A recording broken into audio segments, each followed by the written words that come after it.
오늘은 내려놓으면 행복합니다 라는 주제로 말씀을 전하고자 합니다. 여러분, 모든 행복이 하나님으로부터, 예수님으로부터 주어지는 것이라면 우리는 무엇이든지 간에 그냥 내려놓으면 행복할 수 있는 줄로 믿습니다. 포기하면 행복할 수 있습니다.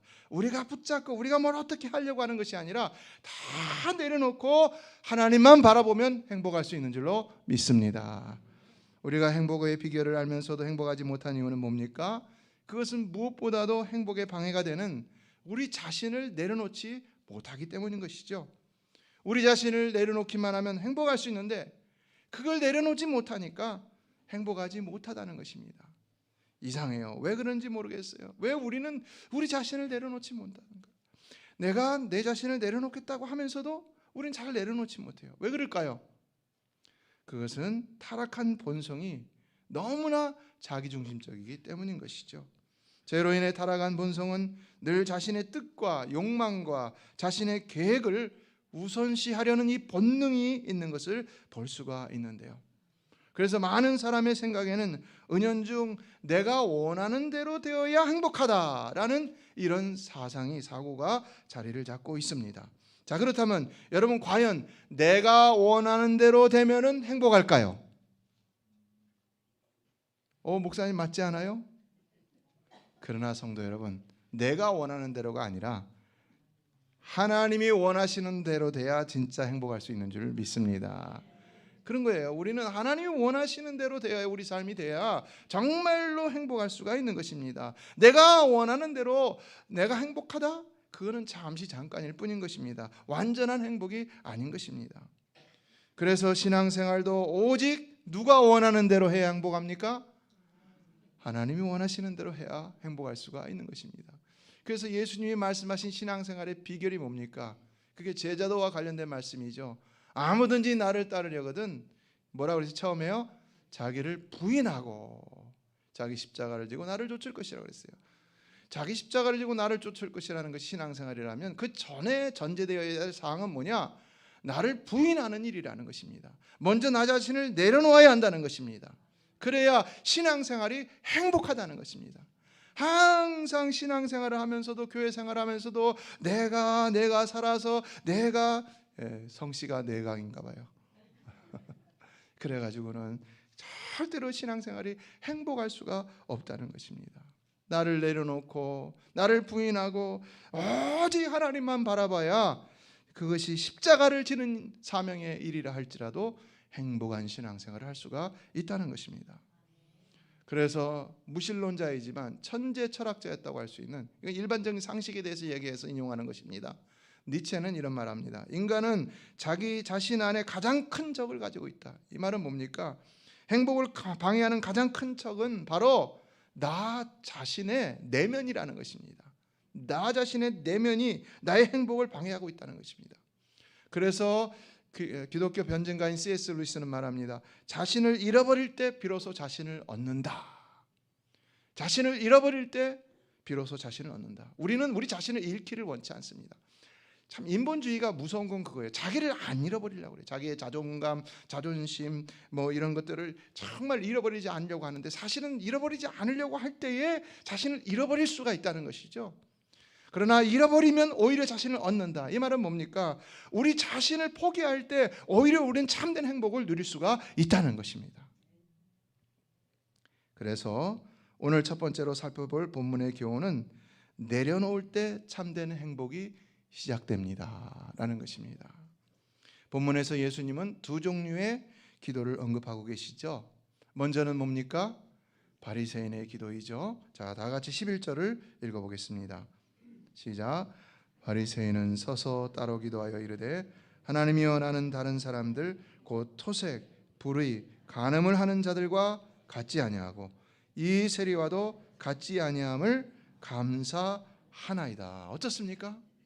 이 바리새인의 기도 어떻습니까? 오늘 우리의 기도는 아닙니까? 너무나 자신의 의로 가득 차 있죠.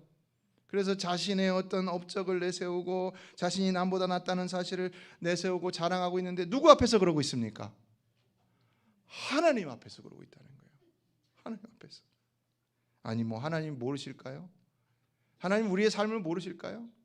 하나님 우리보다 우리의 삶을 더 잘 아시는 분이신 것이죠. 그러나 조금 우리가 냉정하게 이 사람의 삶을 본다면요, 사실 이 사람은 남보다 더 어떤 사람입니까? 하나님의 말씀을 지키려고 노력하는 사람이다 라고도 인정할 수 있는 것이죠. 그렇잖아요.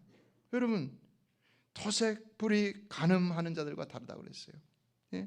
세리와도 다르다고 그랬어요. 어떻습니까? 근데 문제는 뭐라는 것입니까? 그것을 자랑하고 남과 비교하여서 자신의 우월함과 교만함을 드러내고 있다는 것이죠. 그것도 누구 앞에서요? 하나님 앞에서 그렇다는 것입니다. 특히 12절을 보면 이런 말합니다. 자, 읽어볼까요? 시작. 나는 일에 2번씩 금식하고 또 소득의 11조를 드리나이다. 무슨 말입니까? 이 사람은 도덕적으로 뿐만 아니라, 물론 다 계명이지만 도덕적으로 뿐만 아니라 영적으로도 온전하다고 이렇게 말하고 있다는 것이죠. 어떻습니까? 그렇다면 도덕적으로도 온전하고 영적으로도 온전하다면 자랑해도 되는 것일까요? 여러분이 기도를 많이 하고 주를 위해 봉사를 많이 하고 헌금을 많이 하고 정말 경건 생활을 열심히 하고 그래서 남보다 경건한 삶을 사는 것처럼 삶을 노력하고 그것을 그러면 자랑해도 되는 것일까요? 그렇게 사는 일은 좋은 일이지만 그러나 그것을 자랑하는 일은 결코 좋은 일이 아니라는 것이죠. 그것 때문에 다른 사람들을 비판하고 무시하고 괄시한다? 이거는 정말로 안 되는 일이라는 것입니다. 그리스도인으로서는 정말로 해서는 안 되는 일이라는 것입니다. 그래서 이번에는 예수님이 세리의 기도를 소개하고 있는데요. 자, 13절은 자타공인, 죄인인 세리의 기도를 말씀하시고 있습니다. 같이 한번 읽어볼까요? 시작. 세리는 멀리 서서 감히 눈을 들어 하늘을 쳐다보지도 못하고 다만 가슴을 치며 이르되 하나님이여 불쌍히 여기소서 나는 죄인으로소이다 하였느니라. 어떻습니까 여러분? 바리새인의 기도와는 완전히 다르죠. 바리새인은 하나님 앞에서 자신을 자랑하며 교만한 그런 기도를 드렸던 것을 볼 수 있는데요. 그러나 지금 세리의 기도는 어떻습니까? 세리는 지금 어떤 기도를 드리고 있는 것입니까? 우리는 겸손한 기도라고 할 수 있겠지만은 그러나 당연한 기도를 드리고 있어요. 세리는 당연한 기도를 드리고 있어요. 당시 세리는 어떤 사람들입니까? 로마에서 100원을 징수하라고 그러면요 200원 받아고 100원은 자기들이 챙겼던 사람들이에요. 죄인입니까? 죄인이 아닙니까? 죄인이니까 당연히 가슴을 치며 하나님 앞에 나는 죄인으로소이다 불쌍히 여기소서 기도해야 되는 것이죠. 그런데 예수님은 이 두 사람의 기도에 대해서 어떤 평가를 내리시고 있습니까? 14절 상반절을 읽어보겠습니다. 시작. 내가 너에게 이르노니 이에 저 바리새인이 아니고 이 사람이 의롭다 하심을 받고 그의 집으로 내려갔느니라. 무슨 말입니까? 어떻게 된 거예요? 정말로 십계명을 지키고 모든 계명을 지키고 율법의 규례들을 지키고 그래서 도덕적으로나 영적으로나 흠이 없도록 노력하며 살던 그 사람을 의롭다고 하신 것이 아니라 죄인으로서 마땅히 죄인으로서 하나님 앞에서 가슴을 치며 불쌍히 여기소서 나는 죄인으로소이다 라고 했던 그 세리가 의롭다 하심을 받고 그의 집으로 내려갔다는 것이죠. 어떻습니까? 하나님은 불공평하신 것 같습니까? 하나님 판단이 잘못된 것 같습니까? 그렇다면 예수님이 이것을 통해서 우리에게 가르쳐 주시고자 하시는 교훈은 무엇이겠습니까? 오늘 우리도 우리의 행실과 경건 생활을 절대로 자랑하면 안 된다는 것입니다. 내가 조금 신앙생활을 잘한다고 해갖고 그거 가지고 신앙생활 좀 못하는 사람과 비교하면서 그를 괄시하고 심지어는 명백한 죄인이라 할지라도 정죄하고 이래서는 안 된다는 것입니다. 우리는 도리어 우리가 어떠한 존재인지를 깨닫고 우리가 정말로 신앙생활을 잘하든 못하든 우리가 내세울 것이 있든 내세울 것이 없든 우리는 마땅히 회개할 죄인이라는 사실을 깨닫고 항상 하나님 앞에 설 때는 겸손한 마음으로 가슴을 치며 불쌍히 여기소서 나는 죄인으로서이다. 하나님 앞에 고백하며 회개하는 자가 되어야 한다는 것입니다. 믿으십니까? 그렇게 정직하고 겸손해야 하나님은 우리에게 의롭다 하심을 주신다는 것입니다. 오늘 여러분 이와 같이 하나님 앞에서 겸손하고 또 정직하심으로 말미암아서 이전을 떠날 때 하나님께 의롭다 하심을 받고 떠나게 되기를 주의 이름으로 축복합니다. 그러므로 우리는 한 주간 동안 어떤 삶을 살고 왔다 할지라도, 우리가 아무리 경건 생활에 승리하는 삶을 살고 왔다 할지라도, 우리가 아무리 계명을 잘 지키는 삶을 살고 왔다 할지라도, 우리가 아무리 사명에 충성한 삶을 살다가 왔다 할지라도 우리는 겸손해야 되는 것입니다. 그리고 절대로 우리가 그런 것 때문에 연약한 자들을 비평하고 남을 판단하고 남을 지적하고 그래서는 안 되는 것입니다. 우리 주님과 같이 사랑하고 용납해야 되는 것이고 결과는 하나님께 맡겨야 되는 것입니다. 믿으십니까? 그리고 우리 자신에 대해서는 늘 회개해야 되는 것입니다. 회개해야 되는 것입니다. 우리 장로님도 오늘 기도하실 때 회개 기도를 하셨지만 우리 모든 장로님도 기도하실 때 그렇죠. 회개해야 되는 거예요. 그래야 정말로 주님의 은혜를 누릴 수가 있는 것입니다. 행복은 결코 자신의 의를 움켜쥐는 데에 있는 것이 아닌 것입니다. 그것은 자신의 의를 기꺼이 내려놓을 때 그때 비로소 시작되는 것입니다. 기독교 변증가 C.S. 루이스는 이렇게 말했습니다. 겸손은 자신을 비하하는 것이 아니라 자신을 내려놓고 하나님을 높이는 것이다. 겸손이 뭐라는 것입니까? 겸손은 자기를 망가뜨리는 일이 아니라는 것이죠. 겸손은 그냥 모양만으로 있어지는 것이 아니라는 것입니다. 겸손의 이유를 분명히 알아야 된다는 것인데요. 왜 우리가 겸손해야 되느냐? 그로 말미암아 하나님을 높이시기 위해서 우리는 겸손해야 한다는 것입니다. 그래서 우리는 하나님을 높이시기 위해서 우리의 말로도 우리 자신을 낮추고 우리의 모든 태도로도 우리를 낮추고 모든 성품으로도 우리를 낮춰야 되는데 그것이 바로 하나님을 높이시기 위한 것이 되어야 한다는 것입니다. 그러나 우리가 우리 자신을 내려놓고 하나님만 높여야 하는 이유는 무엇이겠습니까? 왜 그렇겠습니까? 모든 것은 하나님의 은혜이기 때문인 줄로 믿습니다. 오늘 우리 찬양 목사님이 찬양을 잘 고르셨는데요. 모든 것은 하나님의 은혜잖아요. 우리가 아무리 경건 생활을 잘해도, 우리가 아무리 사명에 충성하고, 우리가 아무리 선행을 많이 해도 그게 다 나의 공로입니까? 여러분의 공로입니까? 하나님의 은혜인 줄로 믿습니다. 모든 것은 하나님의 은혜인 것입니다. 그러므로 우리는 절대로 그런 일로 인하여서 우리 자신을 높이려고 하면 안 되는 거예요. 다 하나님만 높일 수 있어야 하는 것입니다. 바리새인이 자랑할 수 있었던 것이 과연 그의 공로 때문일까? 결코 아니라는 것이죠. 우리는 그래서 하나님만을 높이고 우리 자신에 대해서는 늘 부족함을 발견하면서 회개하고, 그래야 그것이 마땅히 정직한 일이 되는 것입니다. 어찌해도 부족한 우리는 항상 모든 공로와 영광은 하나님께만 돌리고 회개하는 겸손함이 있어야 되는 것입니다. 그래야 하나님 우리에게 큰 은혜를 주시는 것입니다. 그래서 야고보서 4장 6절은 말씀한 것이죠. 같이 읽겠습니다. 시작. 그러나 더욱 큰 은혜를 주시나니 그러므로 이르시되 하나님이 교만한 자를 물리치시고 겸손한 자에게 은혜를 주신다 하였느니라. 믿으십니까? 그러므로 둘째, 내려놓으면 하나님과의 관계가 깊어지는 것입니다. 내려놓으면 왜 하나님과의 관계가 깊어진다는 것입니까? 하나님은 자신을 온전히 내려놓는 겸손한 자에게 더 큰 은혜를 주시기 때문이라는 것입니다. 하지만 하나님 앞에서 우리 자신을 내려놓으면 모든 것은 하나님의 은혜요, 우리는 오직 죄인이라는 사실밖에는 보이지 않는 것인데요. 그렇게 우리 자신을 진실하고 정직하게 발견할 때에 그때부터는 우리가 어떻게 하는 것입니까? 더 하나님만 의지함으로 더 하나님과의 관계가 깊어지게 되는 것을 볼 수가 있는 것이죠. 나는 죄인이 아니다 라고 말할 사람이 있을까요? 우리는 용서받은 죄인일 뿐인 것이지 아직도 여전히 우리는 말로 생각으로 행실로 죄를 범할 때가 있습니까? 없습니까? 그래서 로마서 3장은 의인은 없나니 하나도 없다고 그랬어요. 하나도 없다고 그랬어요.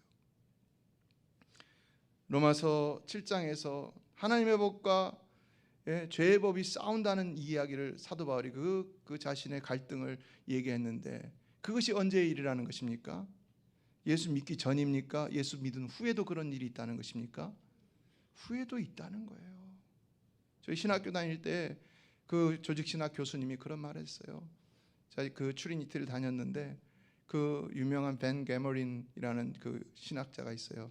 성경학자, 구약학자가 있는데 그분한테 물었다고 합니다. 이것이 도대체 언제 일입니까? 그러니까 그분이 하는 말이 내 자신을 보라 그랬다는 거예요.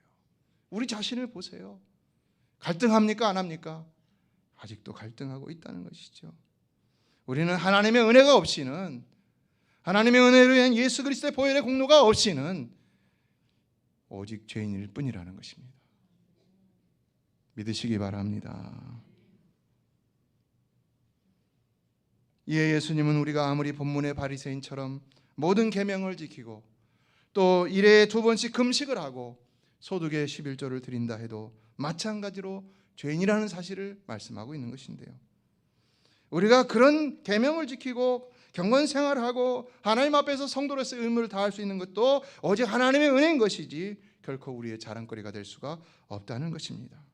그래서 우리는 항상 하나님의 은혜를 생각해야 되는 것이지 우리의 그 행한 것으로 인하여 자랑거리를 삼아서는 안 되는 것입니다. 여러분, 우리가 하나님의 은혜가 아니면 얼마나 타락한 죄인입니까? 아무리 목사라고 하지만 하나님의 은혜를, 하나님께서 은혜를 걷어가시면 도대체 내보일 것이 무엇이 있습니까? 아무리 기도를 많이 한다고 그 기도 많이 하는 것을 내보일 수 있겠습니까? 봉사를 많이 했다고, 주를 위해 충성했다고 내보일 것이 있겠습니까? 하나님의 은혜를 걷어가시면 우리에게 남는 것은 죄밖에 없는 것입니다. 아무것도 없는 것입니다. 바리새인은 이것을 생각하지 못했던 것이고 세리는 이것조차도 생각할 수 없는 처절한 자신의 도덕적 영적 상태를 잘 알았기 때문에 정직하게 하나님 앞에 기도를 드렸던 것입니다. 그러나 하나님은 죄인이라도 이렇게 정직하게 겸손함으로 그 기도한 자를 의롭다고 하신 것이지 결코 자기 공로를 내세우며 자랑하고 남을 괄시하고 비난하는 자를 의롭다고 하시지 않았다는 겁니다. 그러므로 예수님이 우리에게 이 말씀하시는 이유는 궁극적으로 무엇이냐? 우리는 겸손해야 된다는 것이고 항상 하나님을 향하여 경외하는 태도를 가져야 한다는 것입니다. 여러분, 이 시간도 하나님께 예배하고 있습니까? 하나님께 예배하고 있습니까? 하나님 앞에서 겸손한 여러분 되시기를 주의 이름으로 축원합니다. 하나님을 경외하는 태도를 가지는 여러분 되시기를 주의 이름으로 축복합니다. 그럼 하나님께서 여러분에게 더 큰 은혜를 주실 줄로 믿습니다. 로마서 1장 17절에는 복음의 진수가 나오죠. 뭐라고 했습니까? 다 같이 읽어봅니다. 시작. 복음에는 하나님의 의가 나타나서 믿음으로 믿음에 이르게 하나니 기록된 바 오직 의인은 믿음으로 말미암아 살리라 한가 같으니라. 자, 17절은 세 개의 그 문장으로 돼 있죠. 센텐스로 돼 있죠. 복음에는 하나님의 의가 나타났다는 거예요. 그게 믿음으로 믿음에 이르게 한다는 겁니다. 그리고 오직 의인은 믿음으로 말미암아 살리라 한가 같다고 그랬어요.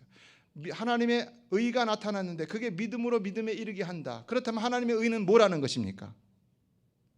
하나님의 의는 뭐라는 것입니까?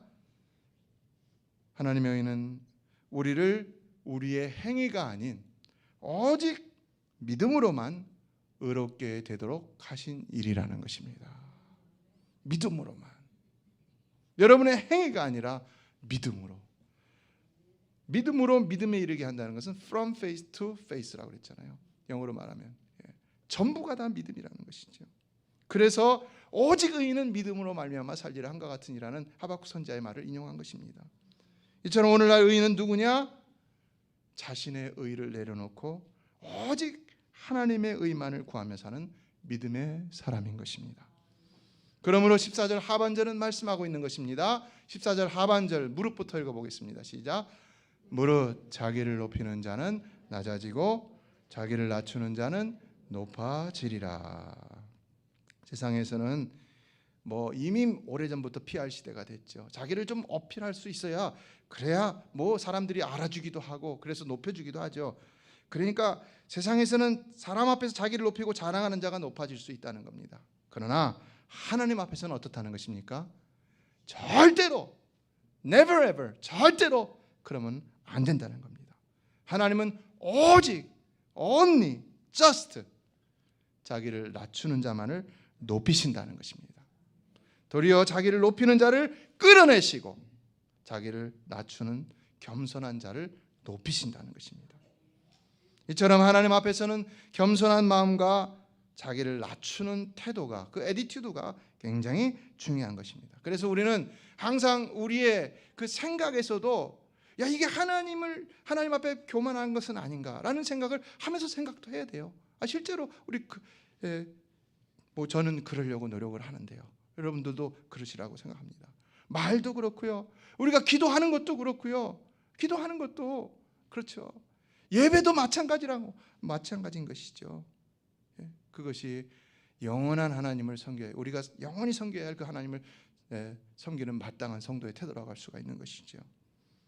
그러므로 우리가 자랑할 만한 것들이 많더라도 그런 것들은 자꾸 내려놓아야 되는 것입니다. 내려놓는다고 하면서 은연중 나는 그래도 괜찮다라고 생각을 하면 그거 가지고 그때부터 남을 비판하기 시작하는 것입니다. 비난하기 시작하는 겁니다. 특히 우리는 우리의 자존심 내려놔야 되고요. 우리의 못난 자아를 날마다 내려놓아야 되는 것입니다. 헨리 나운에는 이렇게 고백했습니다. 내려놓음 속에 진정한 자유와 행복이 있다. 그런 거죠. 그가 하버드대 교수였잖아요. 그런데 갑자기 장애인 공동체로 들어갑니다. 그리고 거기 들어갔을 적에 많은 사람들이 저 사람은 왜 이렇게 좋은 자리를 포기하고 글로 들어갔는가. 사실 이 장애인을 섬긴다는 것은 쉬운 일이 아닙니다. 지체 부자유자들을 섬긴다는 것은 내가 그만큼 희생해야 되는 일이기 때문에 쉬운 일은 아닙니다. 그렇다면 그 사람은 정말 행복한 삶을 택한 것일까요? 그런데 그는 도리어 거기서 이런 말을 했다는 것입니다. 내려놓음 속에 진정한 자유와 행복이 있습니다. 왜 그랬겠을까요? 그는 말합니다. 거기서 그는 낮은 데로 임하시는 하나님께서 자신을 더 친밀히 만나주시는 것을 경험했기 때문이다. 무슨 말입니까? 육체는 힘들었다는 거죠. 아니 그 얘기는 아니잖아요. 그러나 뭘 하더라도 주님이 더욱 자기와 친밀히 만나주시니까 그 어떤 어려움도 능히 감당하면서 오히려 자기는 더 자유가 있었고 행복할 수 있었다. 이렇게 고백하고 있다는 것입니다. 여러분, 낮은 데로 임하시는 주님과 함께하는 여러분 되시기를 주의 이름으로 축복합니다. 하나님과 더 가까이기를 원하고 그래서 더 인정받기를 원하고 더 행복하기를 원한다면 우리는 내려갈 수 있어야 되는 것입니다. 내려놓을 수 있어야 되는 것입니다. 우리의 욕망도 우리의 주장도 우리의 계획도 우리의 목적도 심지어는 우리의 기도 제목도 내려놓을 수 있어야 되는 것입니다. 내 뜻대로 마옵시고 오직 아버지의 뜻대로 되기를 원합니다. 그래야 진정 행복한 삶이 있을 수 있는 것입니다. 남은 내려놓기를 원하면서 자신을 내려놓지 않는 것은 하나님께 인정을 받을 수 없습니다. 우리의 것을 진정 다 내려놓아야 행복할 수 있는 것입니다. 베드로전서 5장 7절은 너희 염려를 다 주께 맡기라 이는 그가 너희를 돌보심이라 라고 했습니다. 우리는 우리의 염려도 근심도 다 내려놓아야 한다는 것입니다. 성 어거스틴은 말했습니다. 하나님은 빈손을 가장 먼저 채우신다. 빈손을 가장 먼저 채우신대요. 하나님이 다 은혜를 주시고 복을 주시는데 누구에게 가장 먼저 주시느냐? 손이 빈 사람을 가장 먼저 은혜와 복을 주신다는 것입니다. 오늘도 여러분의 손이 비어지기를 축복합니다. 여러분의 마음이 비어진 축복의 그릇이 되기를 주의 이름으로 축복합니다. 하나님이 채워주실 줄로 믿습니다.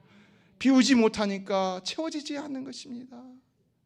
욕심으로 나의 좋은 것들로 나의 욕망으로 염려와 걱정과 근심으로 그걸 비우지 못하니까 채워지지 않는 것입니다.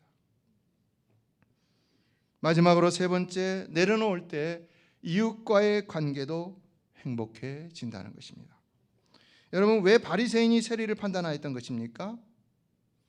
그 자신의 자랑거리를 내려놓지 못했기 때문이죠. 그러나 여러분, 남을 판단하면 행복할까요? 근데 이상하게 남을 판단하면서 도파민이 더 나오는 사람들이 있는 것 같아요. 그죠? 그러니까 자꾸 남을 판단하는 거죠. 그러나 그게 하나님의 축복이 아니라는 거예요. 그게 진정한 행복이 아니라는 것입니다. 우리가 우리의 의의를 내려놓지 못하면요, 다른 사람들과의 관계 속에서 계속 어떻게 합니까? 비교하고 판단하고 비난하고. 우린 비난이라고 안 그래요. 그 정직한 지적이라고 얘기하고 건설적인 지적이라고 얘기해요. 그러나 그렇지 않다는 거예요. 오늘 주님이 말씀하신 게 그거예요. 결국 관계가 깨지고 행복을 잃어버리는 것이죠. 행복은 대부분이 릴레이션십, 관계 속에서 이루어지는 것이죠. 혼자서 나는 행복하다 그리 말할 수는 없는 것이죠. 비교는 늘 우리를 불행하게 만드는 것입니다. 비교와 비평은 인간의 사고나 학문이나 과학기술 발달에는 아주 중요한 요소라고 할 수 있어요. 이것이 반드시 있어야 돼요. 왜? 그래서 뭐, so what? 이런 질문들이 있어야 학문이 발달하고 사고가 발달하고 기술이 발달하고 과학이 발달하는 것이죠. 그러나 여러분, 공동체에 있어서는 어떻습니까? 그거는 도리어 모든 관계를 깨뜨리면서 결국은 자신의 행복까지도 뺏어가 버리는 맹독이라는 사실이죠. 그러므로 행복하려면 남에 대한 비교와 비평을 버려야 되는 것입니다. 그래야 공동체를 행복하게 만들고 결국 자신도 행복해질 수 있는 것입니다. 어느 권사님을 늘 비교 판단하던 어느 성도가 있었습니다. 그런데 이분이 어느 날 새벽에 일찍이 교회에 왔다가, 우리 교회 얘기가 아니에요. 이분이 아주 조용히 막 화장실 청소하고 뭐 교회 청소 다 돌아다니 청소하고 이런 걸 본 거예요. 그래갖고 그때 탁 손바닥을 치면서 아이고 내가 잘못 판단했구나. 그래갖고는 눈물을 흘리면서 하나님 앞에 회개했다는 겁니다. 저는 늘 남을 판단하며 교만하게 살았습니다. 권사님의 조용한 섬김을 보며 제 교만이 부끄럽습니다. 어떻습니까, 여러분?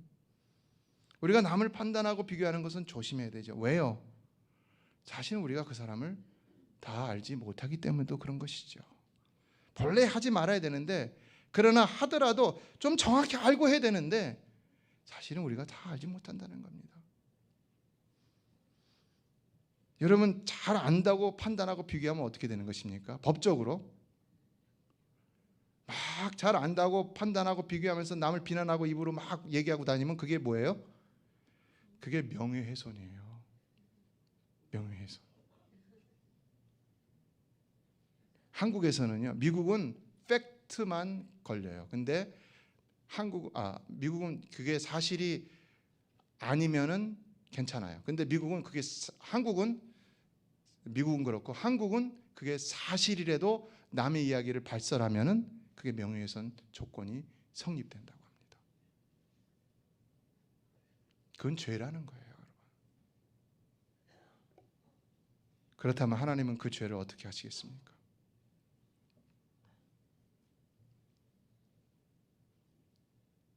남을 판단하지 말라는 건 이미 성경에 나와 있습니다. 여러분, 판단과 비난은 결코 교회를 행복한 나라로 만들 수 없습니다. 이 사람이 이렇게 회개하고 나니까 그때 교회 전체가 섬김과 사랑의 은혜로 넘쳐나는 공동체가 되었다는 것인데요. 우리 메시아 교회는 오직 겸손과 사랑으로 서로를 용납하고 서로를 높이고 세워줌으로 행복한 하나님 나라를 만들어 갈 수 있게 되기를 주님의 이름으로 축복합니다. 마태복음 5장 3절에서 예수님 말씀했죠. 팔복의 첫 번째 뭡니까? 심령이 가난한 자는 복이 있나니 천국이 그들의 것이며. 심령이 가난하다 무슨 말입니까? 헬라어 원문을 보면은 마음과 영혼이 절대적인 빈곤에 있는 상태를 얘기하는 것입니다. 마음과 영혼이 절대적인 빈곤에 있어요. 그러면은 정말 마음이 피폐할 것 같잖아요. 그런데 천국이라는 것입니다. 왜 그러겠습니까? 내 마음과 영혼이 비워져 있으니까 이제는 하나님만을 갈망하게 되니까, 그러니까 천국이 될 수가 있다는 것이죠. 오늘 여러분은 심령이 가난한 상태로 이 자리에 나와 있습니까? 똑같은 얘기죠. 심령이 가난하다는 말은 자신의 영혼이 철저히 빈곤하고 무능하다는 사실을 깨닫고 하나님만을 전적으로 의지하는 것을 말하고 있는 것입니다. 그렇다면 여러분, 이것이 일시적이어야 되겠습니까? 지속적이어야 되겠습니까? 그렇죠. 이것이 일시적이기만 하니까 우리는 행복을 지켜낼 수 없는 것이죠. 그러므로 저와 여러분은 항상 심령이 가난한 자로 하나님만 전적으로 갈망하며 의지하며 살아가게 되기를 주님의 이름으로 축복합니다. 말씀을 맺습니다. 내려놓음은 패배가 아니라 그 자체가 치유고 회복인 것입니다. 하나님이 긍휼을 베푸시는 은혜의 자리가 바로 그 자리인 것입니다. 그러므로 인생은 내려놓을수록 행복해지는 것입니다. 행복은 무엇을 많이 하거나 무엇을 많이 가지거나 얼마나 높아지는 거기에 달려있지 않은 것입니다. 그래서 자랑할 것이 많은 바리새인보다 자랑할 것이 죄밖에 없는 세리가 더 행복한 결과를 얻게 되었던 것입니다. 그러므로 우리는 어떤 상태에서도 내려놓을 줄 알아야 하는 것입니다. 자존심을 내려놓아야 하고 우리의 의로움을 내려놓아야 합니다. 과거의 아픔과 상처를 내려놓아야 하고 우리의 염려와 계획까지도 내려놓아야 합니다. 그리고 오직 하나님을 경외함으로 겸손히 그분만을 바라봐야 합니다. 그때 하나님은 우리에게 필요한 은혜로 채워주시고 참된 행복을 주시는 것입니다. 그렇다면 오늘 여러분은 무엇을 내려놓아야 한다고 생각하십니까? 성령님께서 축복합니다. 그래서 이 시간 진정 내려놓음으로 오늘 이 예배당을 떠날 때 여러분 모두가 하나님께 의롭다 하심을 받고 이 자리를 떠날 수 있게 되기를 주의 이름으로 축복합니다.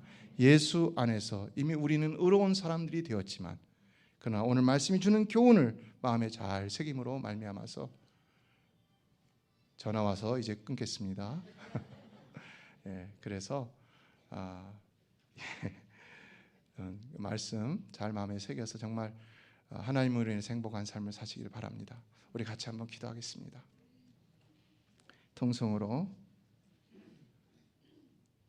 기도하겠습니다.